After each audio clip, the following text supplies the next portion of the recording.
사랑하는 형제자매 여러분, 오늘 우리는 삶의 가장 어두운 순간에 임하시는 하나님의 특별한 은혜에 대한 깊은 묵상의 시간으로 여러분을 초대합니다.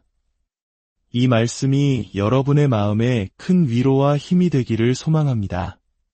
본격적인 묵상을 시작하기에 앞서 잠시 시간을 내어 이 희망의 메시지를 주변의 소중한 이들과 나누어 주시는 것은 어떨까요? 여러분의 따뜻한 나눔이 지금 어딘가에서 힘들어하고 있을 또 다른 영혼에게 하나님의 빛을 전하는 귀한 통로가 될 수 있습니다. 이 채널을 구독하고 좋아요를 누르시는 것 또한 저희가 계속해서 귀한 영적 양식을 나누는 데에 큰 힘이 됩니다. 여러분의 삶에 하나님의 평강이 가득하기를 기도하며 이제 시작하겠습니다. 우리 인생에는 때때로 우리가 결코 선택하고 싶지 않았던 길을 걸어야만 할 때가 찾아옵니다. 깊고 어두운 골짜기, 예기치 못한 고난, 마음을 찢는 시련과 같은 길들 말입니다.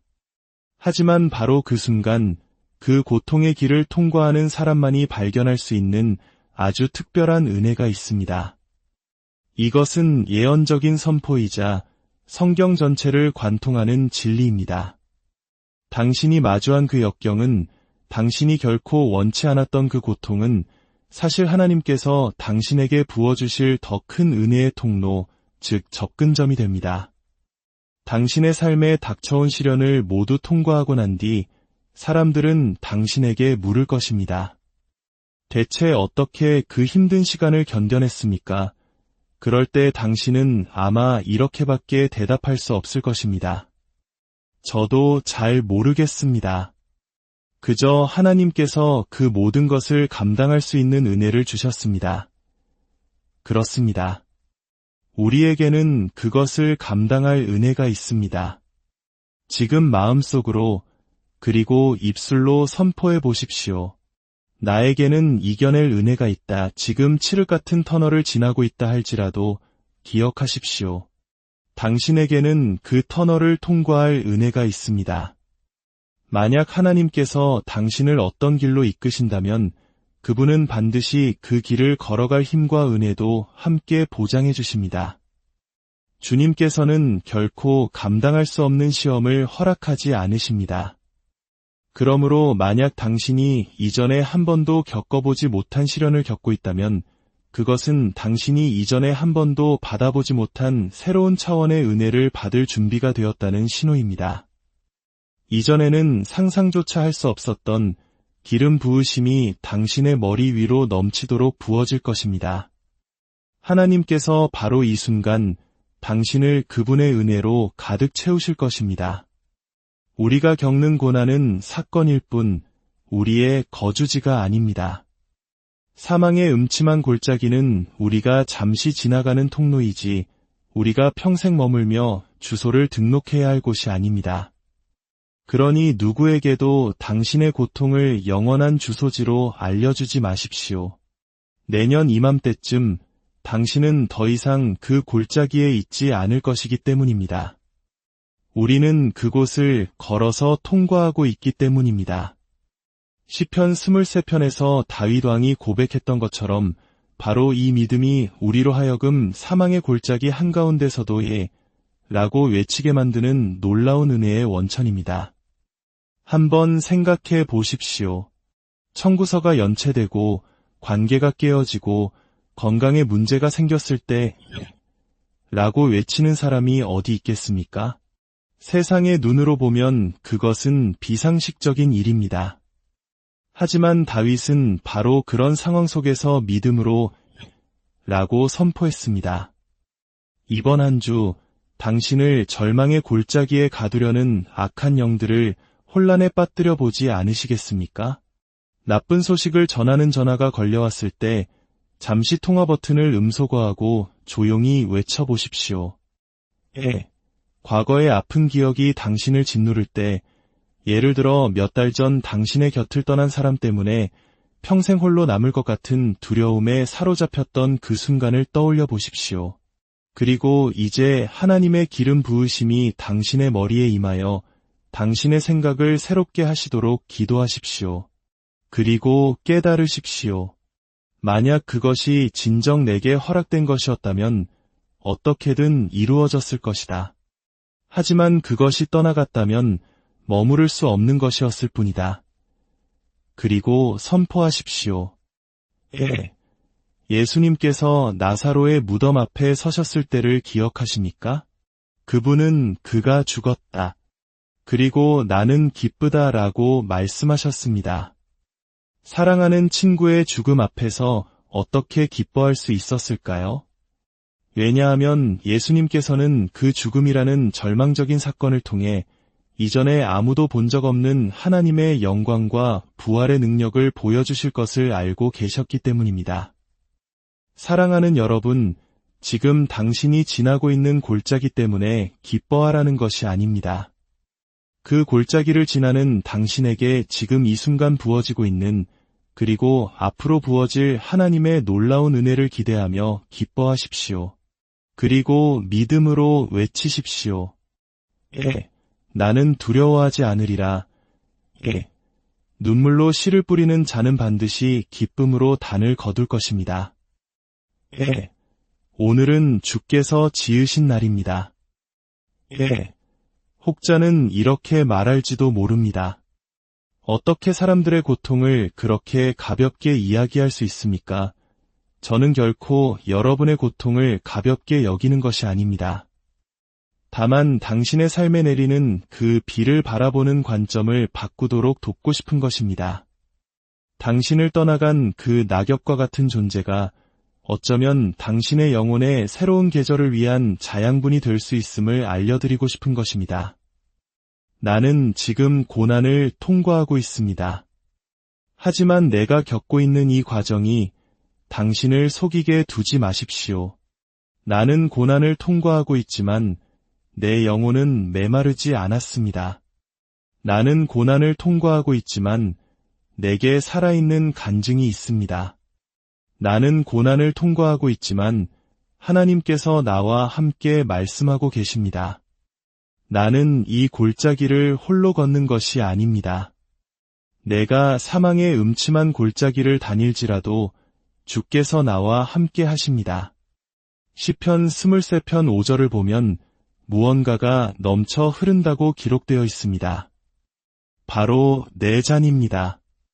내 잔이 넘치나이다. 하지만 바로 앞선 사절에서는 무언가가 걷고 있습니다. 그것은 바로 나 자신입니다. 내가 사망의 음침한 골짜기로 다닐지라도 내가 걸을 때 내 잔은 넘칩니다. 우리가 주저앉아 있을 때가 아니라 믿음으로 한 걸음 한 걸음 내디딜 때 하나님의 축복의 잔은 채워지고 넘치게 되는 것입니다. 우리는 빨리빨리 문화 속에서 살아갑니다. 그래서 이 고통의 골짜기를 가능한 한 빨리 뛰어서 벗어나고 싶어 합니다. 하지만 하나님께서는 우리에게 말씀하십니다. 천천히 걸어라. 당신이 불안하고 조급한 이유는 너무 빨리 그곳에 도달하려고 하기 때문입니다. 하루 만에 모든 것을 해결하려 하기 때문입니다. 당신보다 10년은 앞서가는 것처럼 보이는 사람들과 자신을 비교하기 때문입니다. 혹은 그저 상처를 더 잘 숨기고 있을 뿐인 사람들을 따라가려 애쓰기 때문입니다. 조급함은 믿음의 적입니다. 속도를 늦추십시오.